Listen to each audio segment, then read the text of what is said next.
ధనుర్మాస వ్రతము 15వ రోజు 15వ పాశ్రం.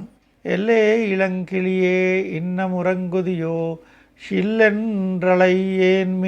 நங்கை மீர் போதருகின்றேன் வல்லை உன் கட்டுரைகள் பண்டேயுன் வாயிரிதும் வல்லீர்கள் நீங்களே நானேதானாயிடுக ஒல்லை நீ போதாய் உனக்கென்ன வேருடையை எல்லாரும் போந்தாரோ போந்தார் போந்தெண்ணிக்கோள் வல்லானை கொன்றானை மாற்றாரை மாற்றளிக்க வல்லானை మాయనై పాడే లోరెంబావాయ్.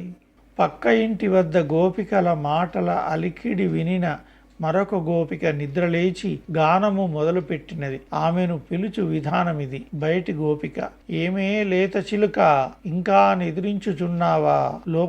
లోపల ఉన్నటువంటిది గోపిక: నన్ను అట్లు పిలవవద్దు, మీరే పరిపూర్ణత గల గోపకాంతలు, ఇదే వచ్చుచున్నాను. మళ్ళీ బయటి గోపిక: సరి మాటల కట్టు నేర్పుగల నీ మాటలు, నీ నోటి పదును ఎప్పుడో మేము తెలుసుకున్నాము.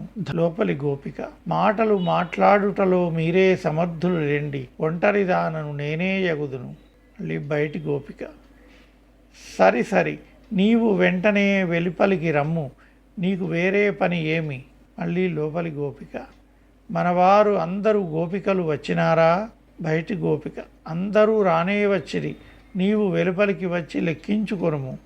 ఆ గోపిక బయటకు వచ్చింది. బలమగు కవలయాపీడమును చంపినవాడు, కంసాది శత్రువుల కసి మసంగించినవాడు, అతిమానుష చేష్టలు గల శ్రీకృష్ణ భగవానుని గుణగానము చేయుటకు బయలుదేరుదము అని బయలుదేరతారు. ఇది మన విలక్షణమైన వ్రతము, దివ్య వ్రతము, కాత్యాయని వ్రతము.